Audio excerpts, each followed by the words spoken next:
Storm Tracker 8, Richmond's most accurate forecast with Matt DiNardo. Now on Good Morning Richmond, ice-covered roads causing problems for Central Virginians as they prepare for their commute. How many crashes we've seen across the Commonwealth since the last winter storm, plus a full breakdown of the forecast from our Storm Tracker 8 team. And Chesterfield officials stressing the dangers of frozen ponds after the death of a Henrico toddler last week. The safety tips you need to know to stay safe. Live, taking action. Good Morning Richmond starts now. Good morning to you, Richmond, 6 o'clock on this Monday morning. Thanks for being with us. I'm Autumn Childress. We'll get to your top stories in a little bit, but first, Jessica Kirk and Nia McMillan standing by with a look at our weather and our traffic. Nia, looks like it's all green behind you. Are you tracking anything major here at 6? Unfortunately, yes, I am. I'm tracking about 2 to 3 crashes right now. So we're seeing green, but we're also seeing some activity. Jess, how's that temperature? Is it warmed up a little bit? I know you said it would be a little warmer today. It hasn't warmed up quite yet. We're still starting off today just like we have every other day, which is in the teens. We are at 19 degrees out there in Short Pump, but I am expecting to see improvement on this camera as early as later today, perhaps tomorrow morning when you tune in.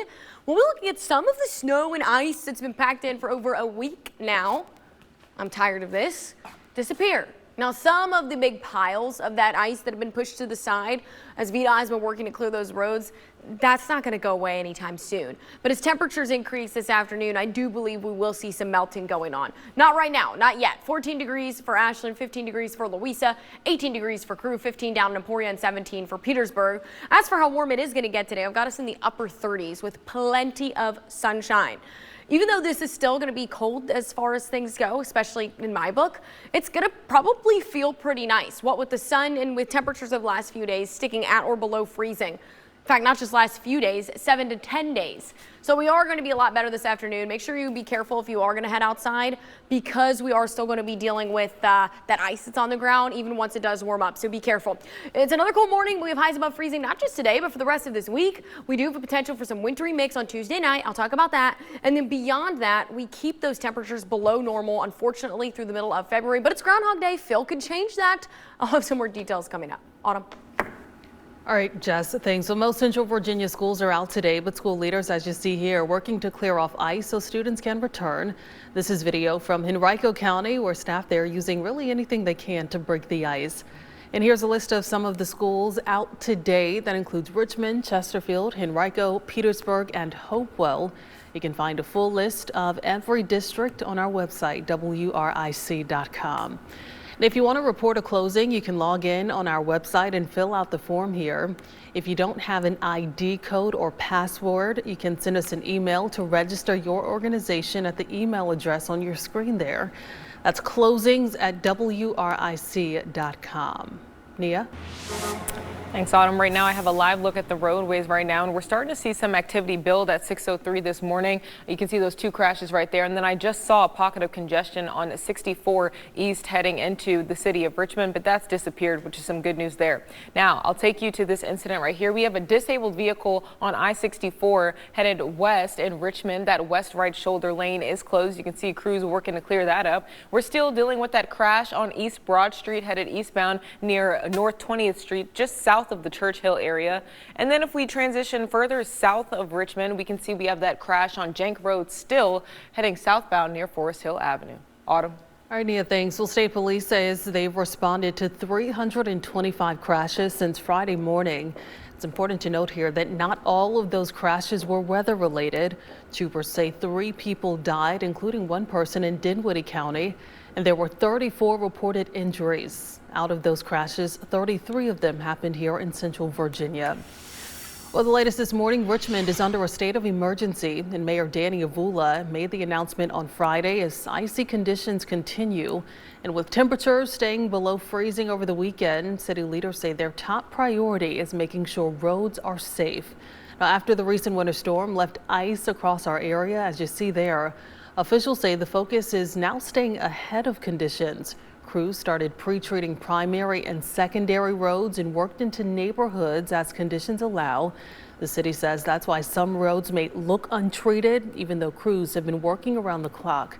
Public Works officials say ice requires a different approach. A lot of that depends on temperature and sunlight.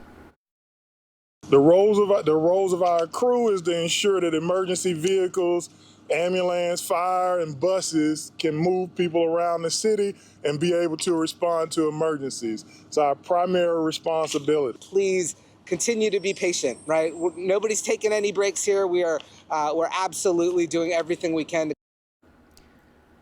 And with low temperatures sticking around and ice lingering, the city is urging residents to stay alert and slow down.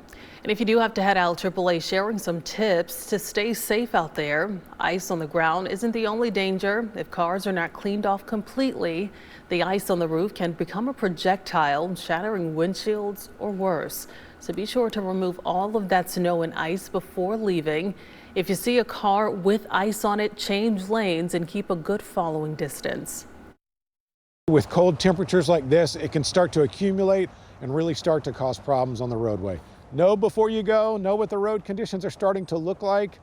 If you can stay at home, that's your best bet. If you do have to be out, some important preps. Again, clear all that snow off that vehicle. Give yourself extra time to get where you're going. Plan on driving much slower than the speed limit. As we've been saying, keep an emergency kit in your car with things like an ice scraper, shovel, jumper cables, or a jump box, a first aid kit, and extra blankets in case you get stuck. This morning, Chesterfield officials stressing the dangers of walking on frozen ponds and lakes. It comes after Henrico County reported several calls of children walking on frozen ponds over the past few weeks, and the death of that toddler after he was pulled from a pond last Monday. Now, in case someone does fall through the ice, officials say encourage the victim to keep calm, call 911 immediately. Do not attempt to enter the water. Extend an object like a tree branch or a rope to try and pull them out. All right, just about 6:07, certainly some good tips there. I know it can look pretty, but officials have been urging and stressing that it is not safe to be out there, Jess. It really is not. Even though it feels frigid out there and temperatures have consistently been below freezing for most of us for the last week, around here in Central Virginia, we are never going to see what you may see from folks well north in the northern portion of the United States and out towards the Midwest, where they have all these massive pieces of thickness of the ice out there on some of those lakes and ponds. We don't get that here. So you will never hear us say that it's safe to go out on any body of water while there's that ice out there. Again, even though it is very cold and it looks very tempting, I mean, temperatures out there right now are in the teens. Wind chill, some of us a little bit lower than those actual air temperatures, but this week, wind chill's not going to be as big of a factor in the forecast.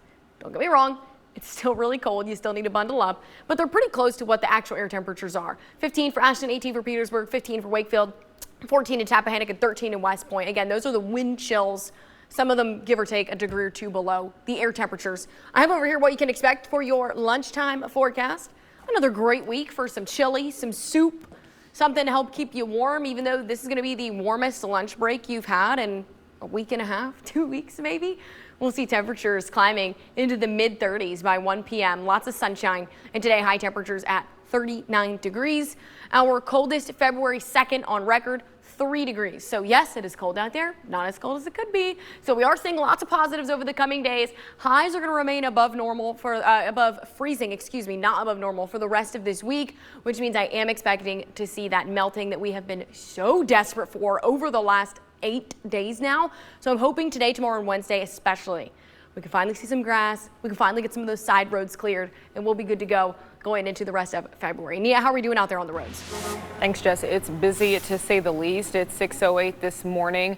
If you're traveling on 64 west in downtown Richmond from Mechanicsville Turnpike to Broad Street, you have a drive time of 3 minutes. And on that camera right there at I-64 Mechanicsville Turnpike is that broken down vehicle that I was talking about. You can see the lights flashing right there as cars try to pass by. You can see that large truck is now heading over away from that vehicle. I could potentially see this being an issue on the roads as we gradually move throughout the morning and more folks start to head out to work. But right now it's not causing any major issues out there. If you're traveling on 64 eastbound from Short Pump to Bryan Park, you have a drive time of 8 minutes, and things are quiet out west near the Short Pump area. Not seeing any major issues ahead of us this morning, And if you're traveling on 64 west from I-295 to Belvedere, you have a drive time of 10 minutes. All of these areas green behind me. Autumn.